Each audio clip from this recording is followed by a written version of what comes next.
Deus derrame graça a todos os irmãos.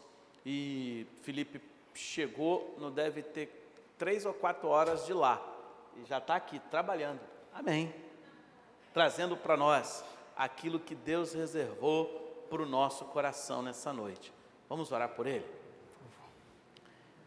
Deus, nós te louvamos pela vida do pastor Felipe, te agradecemos porque ele, Caliane e Léa chegaram na tua paz. Senhor, nós te louvamos porque são irmãos, queridos, amigos, mas nós, Senhor, queremos ir adiante nessa oração, nesse momento de culto. Nós queremos te pedir para que tu fale ao nosso coração, que, Senhor, nesse momento, nossa mente, nosso entendimento se abra para aquilo que tu reservaste através dele para falar para a gente, que ele seja o canal da tua palavra e que nós a consideremos como palavra de Deus para o nosso coração. Nós assim oramos, meu Pai, no nome poderoso de Jesus. Amém e amém. Amém, meu Pai. Boa noite, igreja. Dessa vez foi boa noite, né? Porque eu sempre errei isso, nessa questão de boa noite, bom dia, boa tarde. Mas boa noite. É uma honra estar aqui mais uma vez, vendo vários rostinhos conhecidos e também alguns desconhecidos, e poder conhecer e estar em comunhão com vocês aqui. É uma honra, estou muito feliz, minha família está muito feliz. E ainda trazer a nossa pequenina aqui para vocês conhecerem é fantástico, assim, ver as obras de Deus acontecendo aqui e na nossa vida, e a gente juntos celebrar isso. Bom, então vamos para o que realmente importa, né? Porque a vida do Felipe não importa. O que importa é a palavra do Senhor, amém, igreja? Então vamos lá, né? Eu confesso que quando eu falei para o pastor Efraim que eu estaria aqui hoje, né, brincando com ele, eu disse: temos data disponível somente esse dia. Se o senhor quiser que eu leve uma palavra, estarei aqui prontamente. Eu contava nesse momento com a misericórdia dele de me livrar dessa. Só que Deus já tinha alguma coisa para falar, primeiramente ao meu coração, e também ao coração de todos aqui, né? E ele não me livrou, ele me trouxe aqui para a gente poder conversar um pouquinho sobre a palavra. Quando a gente foi morar lá no Sul, em junho de 2020, foi um período muito difícil, muito difícil. Além de ser o início da pandemia, era o início de uma nova jornada minha e da Cali. A gente nunca imaginávamos, né, que nós iríamos para tão longe dos nossos familiares, tão longe dos nossos amigos, mas entendo que Deus tinha um propósito para a gente nesse momento. Nós passamos por muitas dores, por muitas tristezas, por muitas despedidas, né? Tivemos que nos adaptar a muitas situações e nos unir cada vez mais. Nos unir cada vez mais, porque só era Deus, Cali e eu.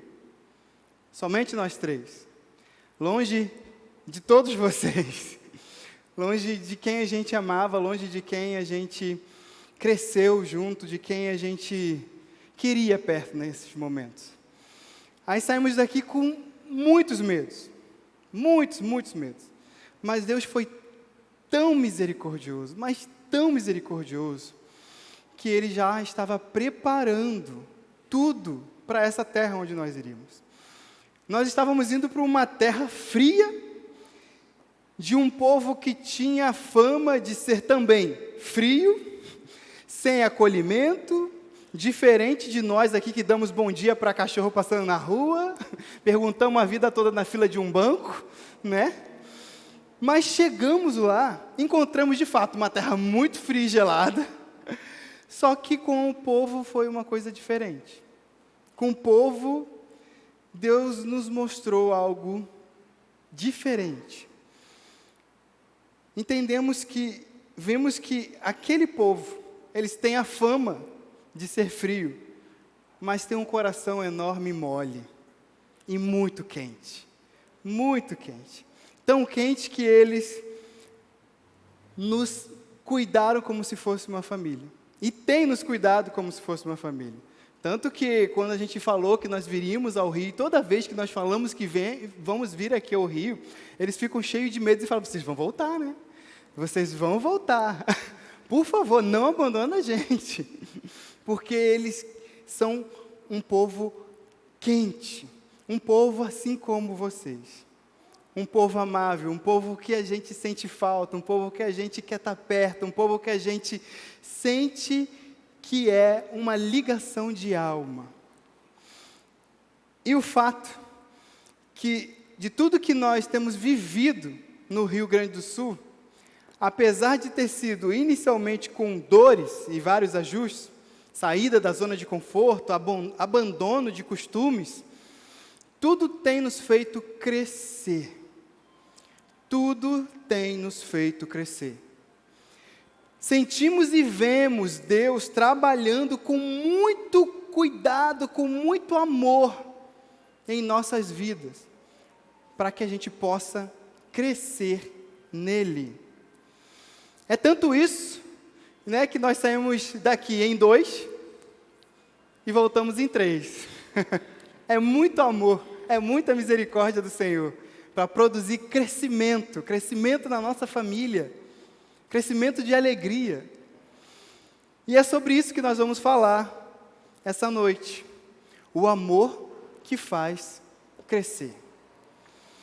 E eu quero dizer para vocês que Deus é quem efetua o crescimento em nós, na igreja, no seu corpo, no seu povo. Em 1 Coríntios 3 fala, eu plantei, Apolo regou, mas Deus é quem fazia crescer. De modo que nem o que planta, nem o que rega são alguma coisa, mas unicamente Deus que efetua o crescimento. O que planta e o que rega tem um só propósito, e cada um será recompensado de acordo com o seu próprio trabalho. Pronto, podemos agora cantar mais um louvor, orar e ir embora, porque era isso. Brincadeira. Temos algumas considerações ainda para se fazer, né? A palavra, gente, nos ensina, nos fala que o envio de Jesus, ele é a mais pura perfeição e demonstração do amor de Deus Pai para todo mundo. João 3,16 diz, porque Deus, seu Filho unigênito, não pereça. Amém. Vamos de novo? Porque Deus tanto amou o mundo.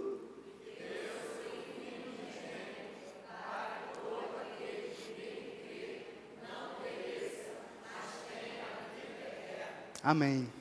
Deus tanto amou o mundo. Deus exageradamente amou o mundo. Deus, na forma mais pura, amou o mundo. Na maior forma possível, amou o mundo e deu o seu Filho. A palavra também nos fala que Jesus se entregou por amor a nós. Efésios 5, do 1 ao 2 diz, portanto, sejam imitadores de Deus, como filhos amados, e vivam em amor, como também Cristo nos amou e se entregou por nós como oferta e sacrifício de aroma agradável a Deus. Cristo nos amou e se entregou por nós como oferta e sacrifício. Só que a palavra nos mostra que a morte e crucificação de Jesus não é a única forma de Deus demonstrar o seu amor por nós, de Cristo demonstrar o seu amor por nós. Sem sombra de dúvida, ela é a mais alta forma, a mais excelsa. Só que nos evangelhos, nós podemos ver que o amor de Deus também é expresso no tempo que Jesus investia em pessoas. No tempo em que Jesus investia nos relacionamentos.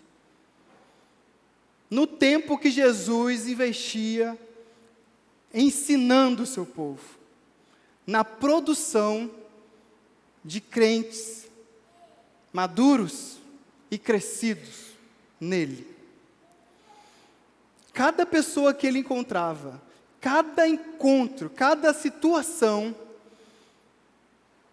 era uma ação de Jesus, demonstrando amor para o seu povo e querendo crescimento para a vida do seu povo. Em toda a trajetória de Jesus nos evangelhos, nós vemos ele se relacionando com as pessoas e ensinando as verdades de Deus, com o intuito de provocar uma entrega verdadeira em corações, em pessoas, em famílias, em lares, em todo aquele que o ouvia. E nessa noite eu quero te convidar a olhar para algumas pessoas que Jesus direcionou o seu tempo, o seu relacionamento, a sua atenção. Para isso vamos ler o livro de Marcos, capítulo 2, do versículo 13 ao 17. Marcos, capítulo 2, do 13 ao 17.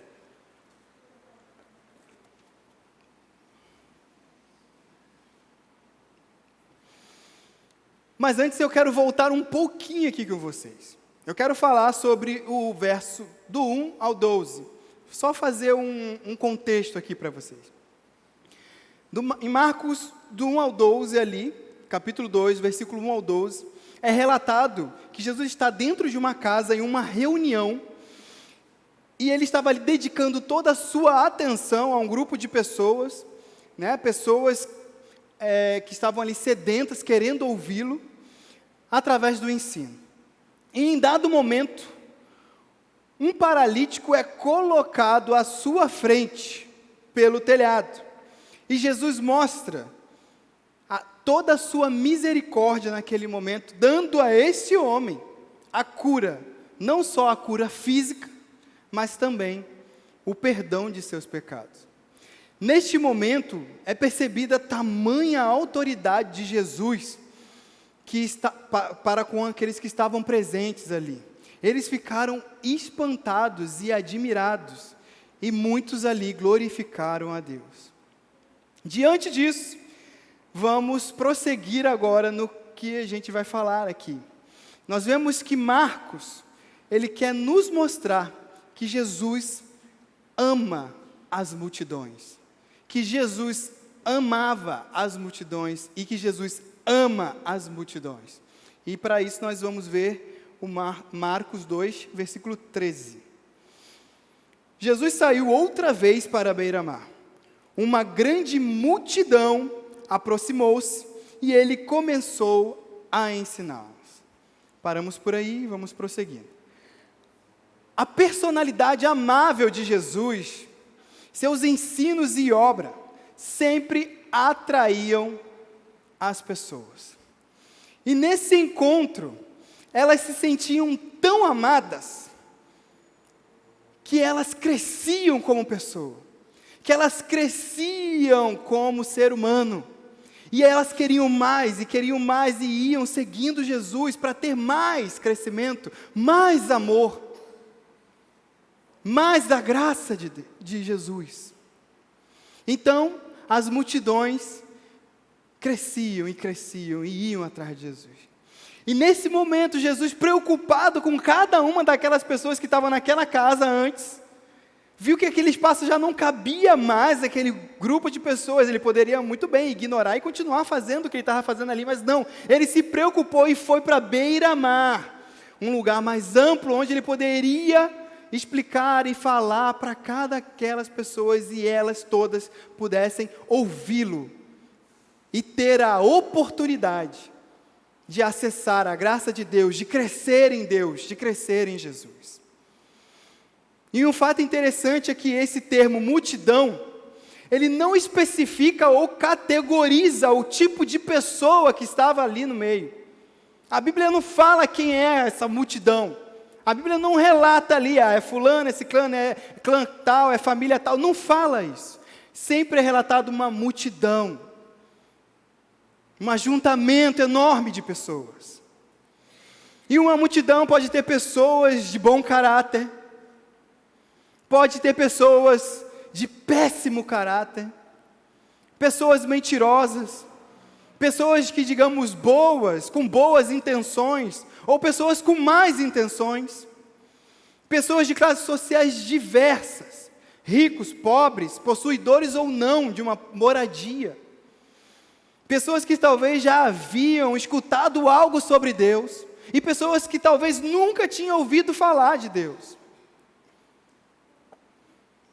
Pessoas com problemas com a sua sexualidade, héteros, homossexuais, adúlteros, promíscuos, pessoas oprimidas, pessoas normais, pessoas familiares, pessoas de todas as formas. Oprimidos, agressores, pacifistas,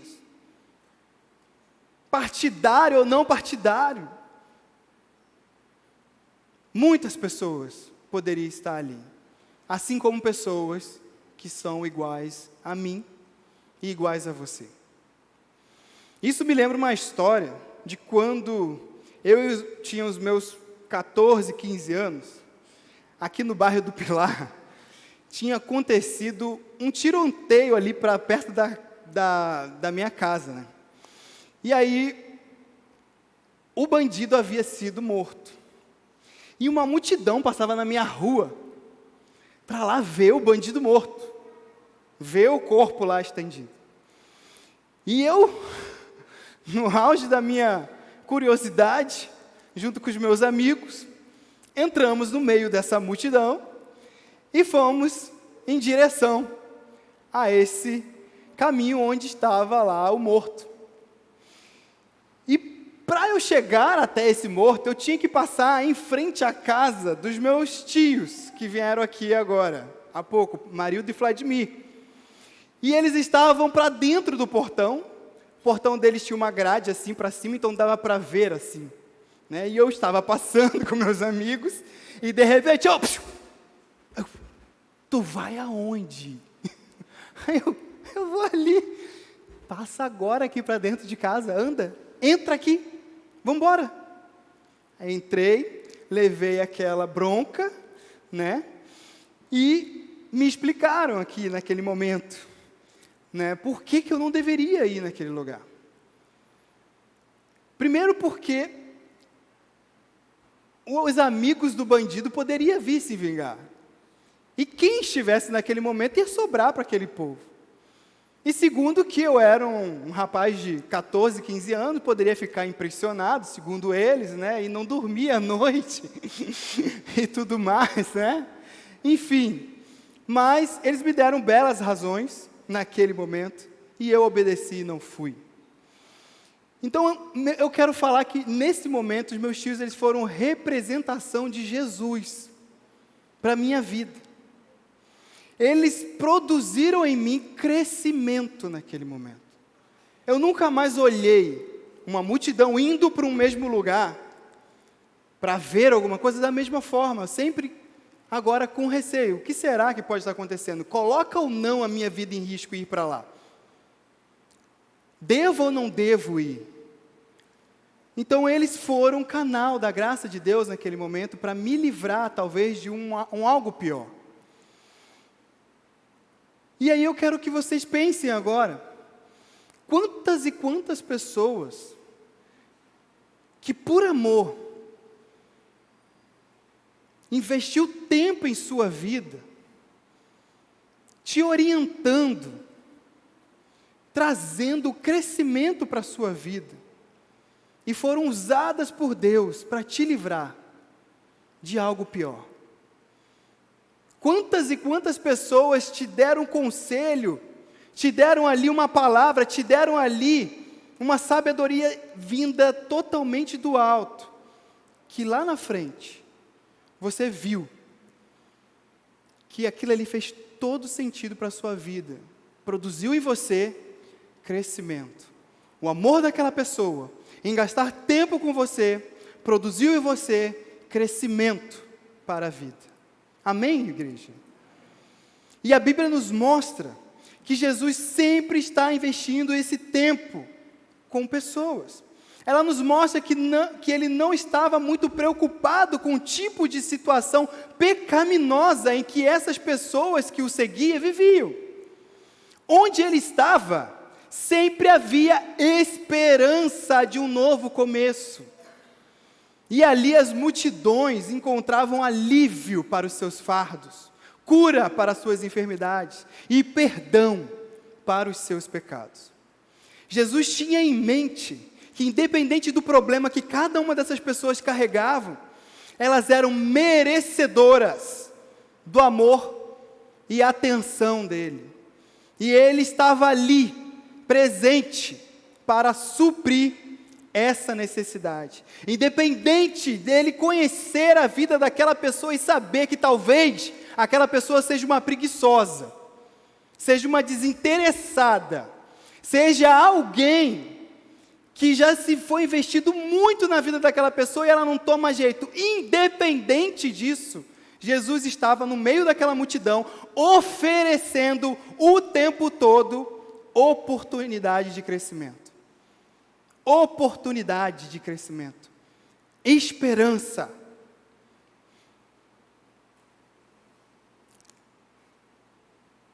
Não sei você, mas eu olho para a minha vida, né, e fico querendo saber qual é o meu problema.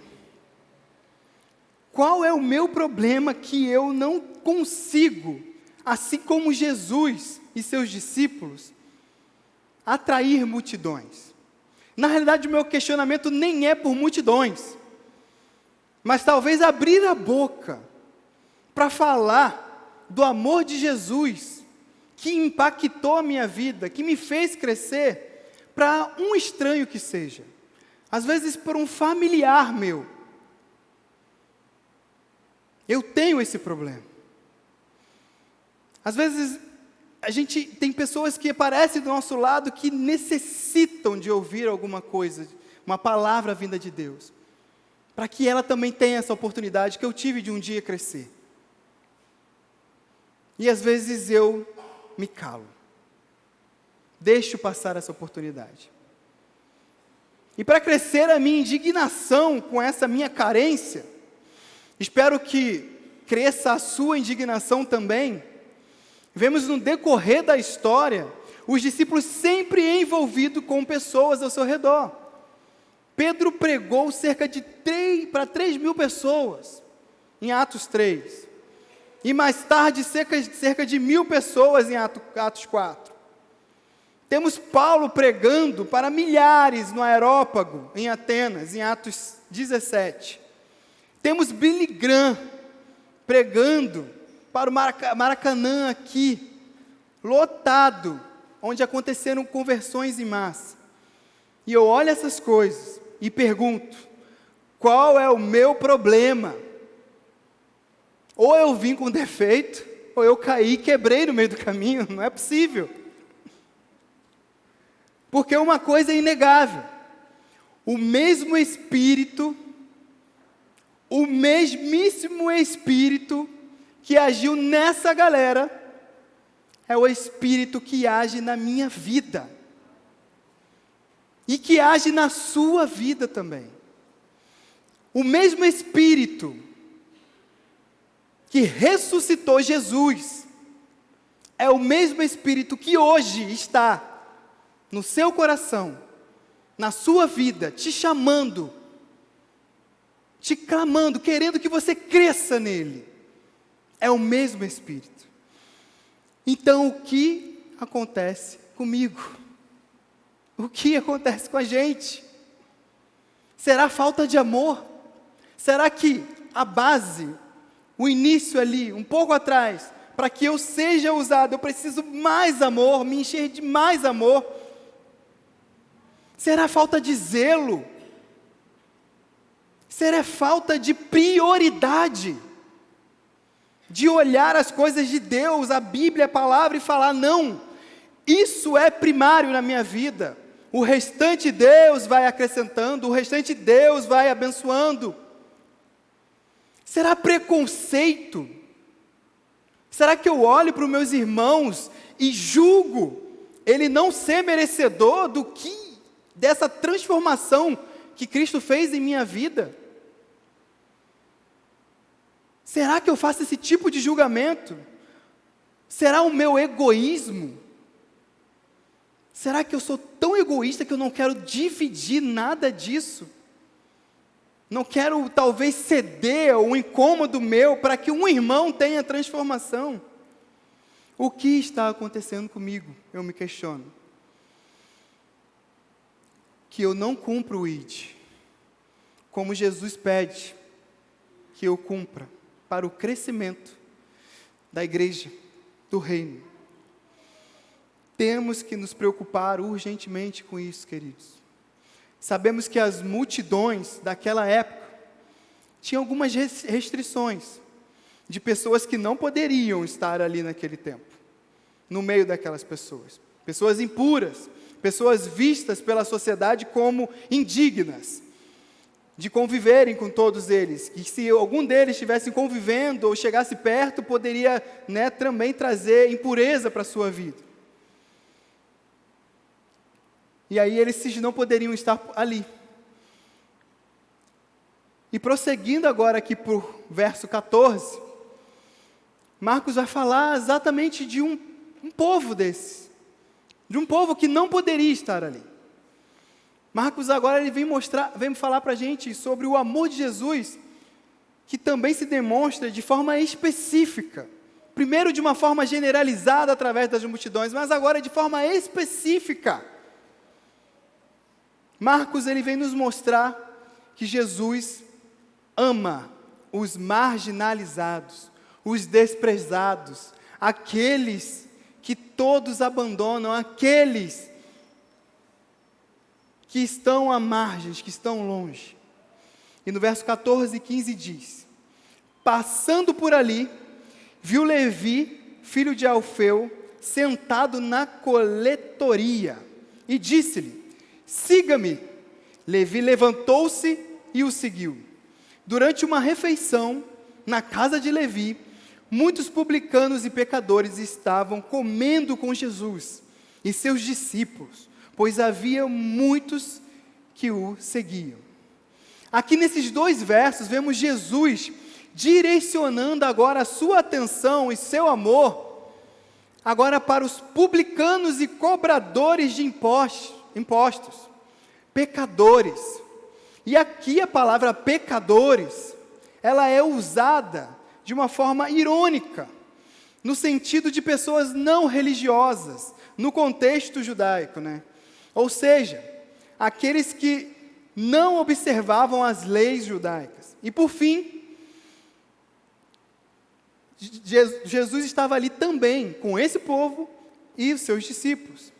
Cada um desses grupos necessitavam de amor e atenção de Jesus. E Jesus estava lá, prontamente para atendê-los. O texto fala de Levi. A história de Levi está diretamente ligada ao tema tratado aqui no versos 1 ao 12, ali do paralítico. Está totalmente ligada àquele ponto, que é a autoridade de Jesus para perdoar os pecados. Nesses versos, Jesus demonstra que o seu amor por aquele paralítico, curando e perdoando os seus pecados. Mas o seu ministério, no entanto, ele não está limitado à cura do físico, tão somente. E perdoar as ofensas passadas. Seu propósito é exercer a sua misericórdia, amor, transformando as pessoas como fez com os pecados de Levi, tornando ele um de seus discípulos. O seu propósito, o propósito de Jesus, era trazer salvação, trazer graça e trazer mais amor para cada um daquelas pessoas. Levi era filho de Alfeu, e ele era um dos coletores de impostos, e ele era um dos ele era judeu,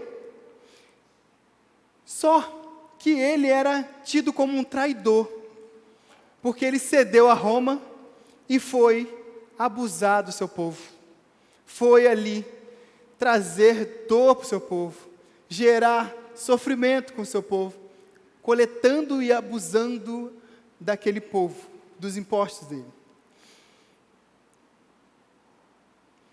E esse Levi, ele também é chamado, pela tradição cristã, de Mateus. É o próprio, o Mateus, que escreveu o livro de Mateus. É esse Levi, essa é a história que narra aqui, desse escritor, do escritor do livro de Mateus, que ao ouvir a ordem de Jesus, vem Levi, ele levanta prontamente e o segue. Quem aqui já viu a série The Chosen?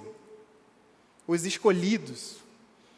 Tem até, eu acho que na Globoplay, mas o aplicativo, ele é um aplicativo que você baixa e vê de graça a série, de graça. Ela relata as histórias de Jesus e esses encontros que nós vemos na Bíblia. E relata cada um deles de uma forma que a gente nunca imaginou, até do próprio Jesus. E isso é transformador. E o Mateus, toda vez que eu lembro, olho do Mateus, agora só me vem a figura do Mateus da série. E o Mateus, ele foi uma pessoa tão humilhada por conta da sua profissão, tão humilhada que até a sua família abandonou ele. Por onde ele passava, ele sofria insultos, as pessoas cuspiam nele, tinham palavras de ofensa para dar àquela pessoa. Então, para a religião da época, aquela pessoa era alguém com que não se podia estar. Ele era alguém que era claramente um pecador. Então, eu ter comunhão com aquela pessoa traria pecado para a minha vida, me tornava impuro, então não poderia estar ali. Ser um publicano nos tempos de Jesus era ser desprezado, considerado traidor e explorador. Por isso eles eram banidos, então eles não poderiam estar muito no meio da sociedade. Isso me recorda, que por muito tempo em minha vida, minha mãe me dizia, e eu acho que a sua mãe também dizia isso para você: não quero você andando com fulano, não quero você andando com ciclano, porque ciclano não é um bom exemplo. Fulano não fazia algo que agradava às mães da época, e as mães falavam: não anda com aquele fulano, não quero. E eu tinha um amigo, aqui no bairro, que ele era muito, muito, muito humilde, assim, muito humilde. E ele cresceu na rua. Ele tinha a casa dele, mas ele cresceu meio que largado, assim, na rua, então ele era bem sagaz, assim, bem ativo. E ele era o tipo de criança que minha mãe falou isso para mim: não anda com esse fulano, porque esse fulano, ele é fogo na roupa. Ele era aquele tipo de criança problema, sabe? E ele literalmente tocava o terror aqui no bairro. Quando eu ia para a rua brincar, a minha mãe logo falava: longe dele. Mas minha mãe, de vez em quando, trazia ele para brincar perto. Porque ele era um amigo nosso, um amigo das crianças ali. Trazia para perto para fazer uma brincadeira supervisionada, para diminuir os danos que poderia causar ali. E eu, coitada da minha mãe de achar que eu, Felipe Câmara Miranda, poderia trazer algo bom para aquela criança, e não atiçar mais aquela outra criança para fazer alguma outra besteira. Tadinha da minha mãe, mãe? Mas o fato é que ela trazia ele para perto, para ele aprender outra realidade, uma realidade familiar diferente. E eu e meu amigo, não era nem um pouco espoleta, a gente ficava lá em casa, mas estávamos já andando em cima dos muros, subindo nas árvores, e enfim. E em um episódio que me recordo muito bem desse episódio, nós estávamos no muro entre minha casa e o vizinho atrás da casa, andando, né, que já tinha dado a volta na casa toda, andando, equilibrando lá no muro. E aí, de repente, nós olhamos para o quintal da nossa vizinha e lá tinha um gatinho, comendo no potinho dele. E nesse muro tinha algumas coisas de obra, assim, tinha uma perna de 3 enorme, parada assim no canto. E daí, eu estava indo, ele já estava na parte, e aí ele virou para mim e falou assim: Felipe, olha um gato. Eu, legal, um gatinho, tal. Aí ele: será que essa madeira chega naquele gato? Aí eu, não! Ele já tinha jogado.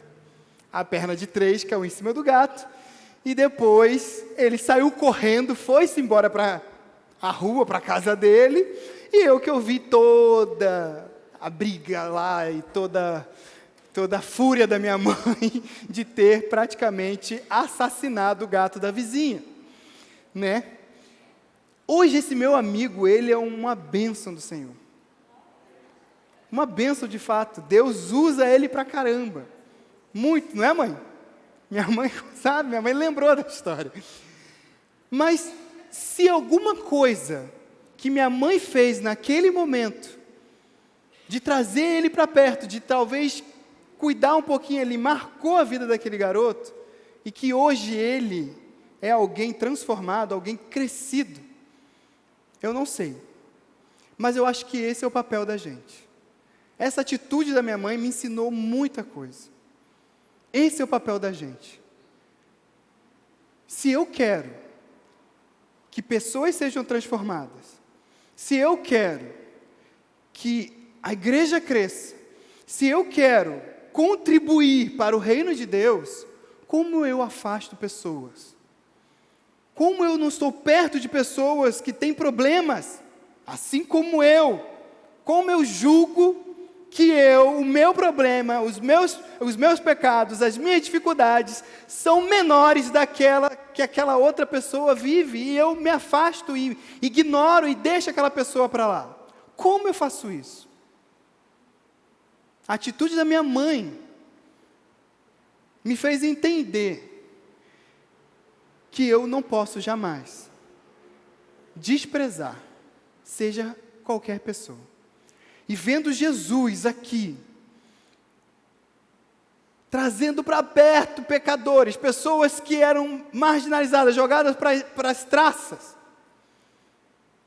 isso só me faz ter a certeza de que eu não posso e não devo abandonar ninguém que passa no meu caminho, ninguém que eu tenha um relacionamento. Essa que deve ser a nossa postura.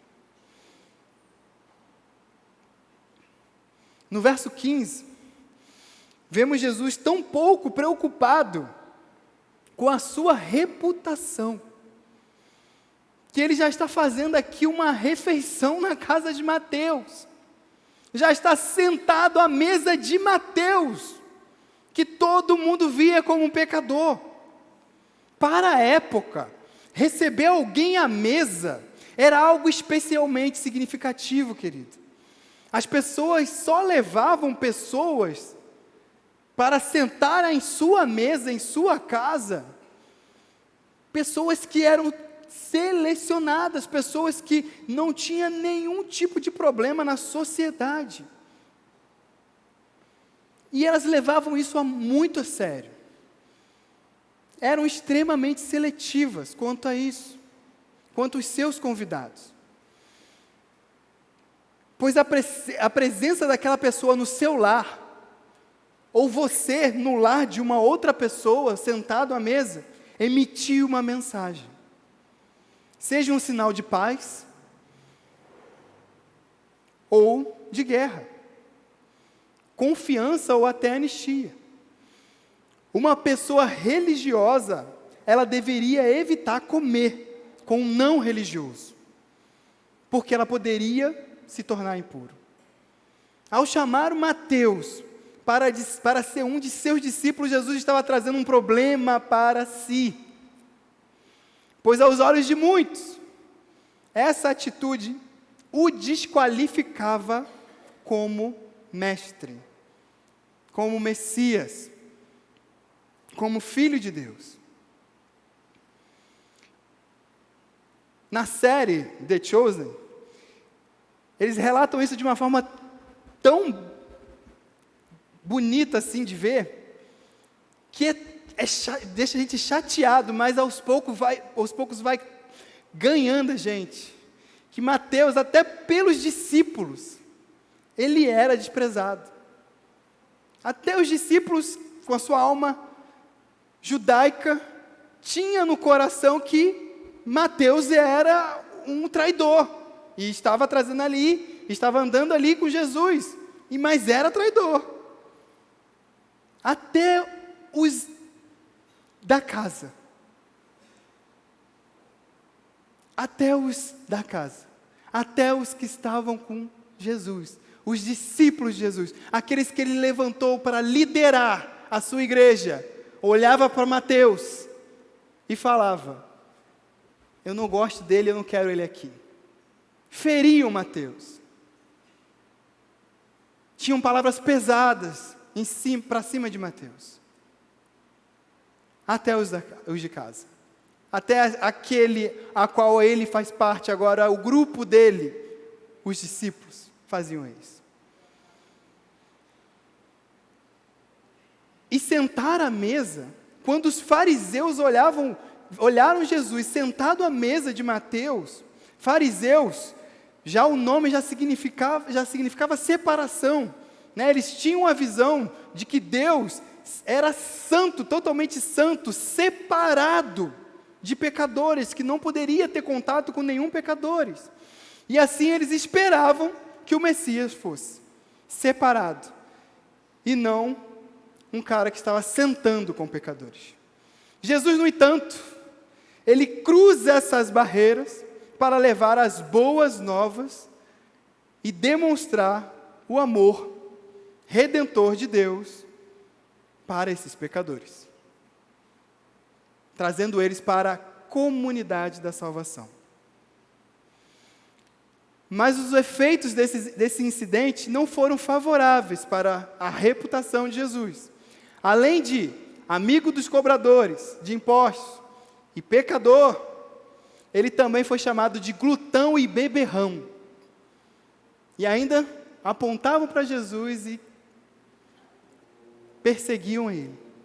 Mas Jesus, como bem vemos, não está preocupado com a sua reputação, pois ele tinha ciência, ele tinha a certeza em sua mente do que ele estava fazendo ali. Por que ele tinha que se relacionar com aquelas pessoas? O fato de Jesus estar com os pecadores não significa que ele aprovava a conduta deles. Jesus não nega que eles agiam errado, que eles eram de fato pecadores. Nem faz pouco caso das suas culpas. Muito pelo contrário. Ele lhes oferece uma oportunidade de mudança, uma oportunidade de crescimento. Essa forma com que Jesus amou e acolheu Mateus, o impactou de tal maneira que o fez crescer, de tal forma que ele rompeu os seus limites e teve uma atitude totalmente louvável, extremamente louvável. Ao receber o amor de Jesus, Mateus não se afastou dos seus, não abandonou os seus amigos, muito pelo contrário. Creio que ele ficou tão empolgado com tudo que tinha acontecido na vida dele, ele estava tão feliz com tudo que tinha vivido, com tudo que ele estava sentindo, que ele quis compartilhar esse amor estrategicamente para os seus amigos. Ele prepara um banquete e convida seus amigos e colegas pecadores e marginalizados para estar com ele e ouvir e também ter um encontro com Jesus. Que sejamos assim, queridos.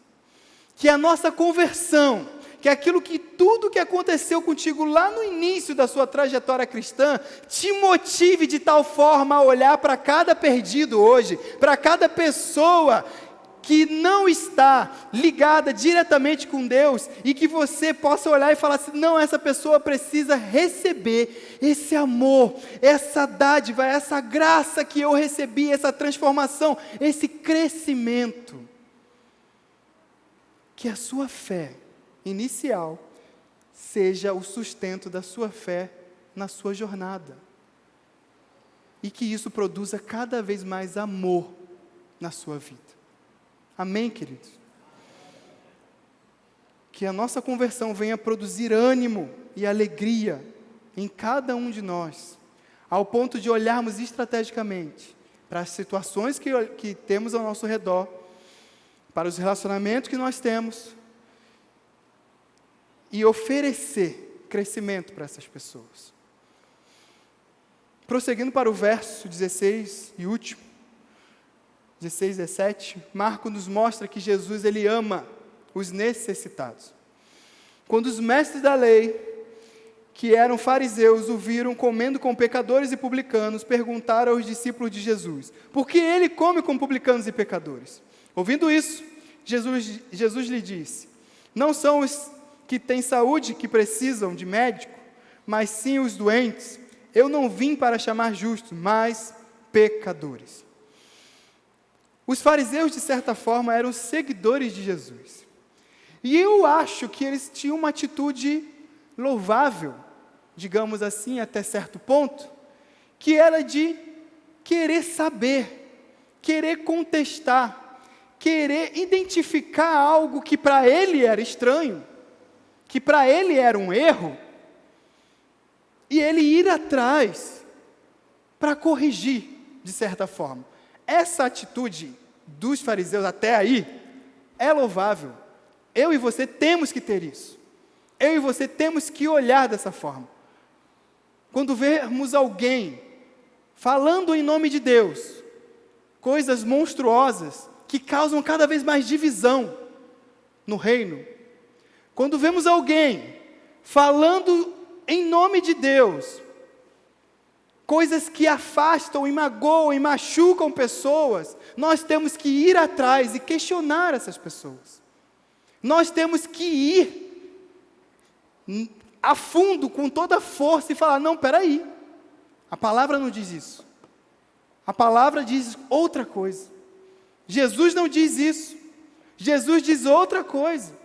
A sua atitude está errada. A sua atitude não é a mesma atitude de Jesus. Nós temos que ter esse espírito de cobrar o que é certo pela palavra do Senhor. E eu creio que algum desses fariseus ali, eles foram salvos no decorrer da história, de tanto que eles seguiam Jesus e ouviam a palavra, estavam ali, eles estavam sendo colocados à prova, eles estavam ali sendo também ministrados. O Senhor, Deus, estava ministrando através da vida de Jesus também ali para os fariseus, mostrando para eles a realidade, o que a palavra de fato tinha de verdade. E nesse episódio não é diferente. Enquanto os fariseus observavam e seguiam Jesus, eles foram vendo esses fatos acontecendo, e isso criou na cabeça deles uma imagem de que Jesus não somente tolera o pecado, Jesus andar com essas pessoas não somente tolera o pecado, mas que participa da festa de Mateus, participa da festa dos pecadores. E nesse momento, eles tentam um ataque, denunciando abertamente Jesus. Aí começa o problema dos fariseus. Eles não conseguiam olhar Jesus e ver que aquela ali era a verdadeira verdade na frente deles, que Ele era o próprio Deus ali na terra. Eles não conseguiam largar a religiosidade deles, eles não conseguiam largar tudo que eles viviam e olhar Jesus como Messias. A regra era muito maior do que a graça que estava na frente deles. A doutrina era muito maior do que a graça do amor que estava sendo expresso fisicamente na frente deles. Muito maior. Então eles tentam ali persuadir os discípulos. Tentam ali plantar dúvida na cabeça dos discípulos. Só que Jesus não deixa. Não deixa que os discípulos respondam ali. E manda quente para cima deles. E fala, os sãos não precisam de médico, e sim os doentes. Eu não vim chamar justos, e sim pecadores. Jesus não quis dizer aqui que há alguns que são sãos e justos. Não, ele não vem falar isso. Ele vem falar aqui que esses ali que necessitam, que demonstram a necessidade da salvação, eles precisam de atenção e de amor.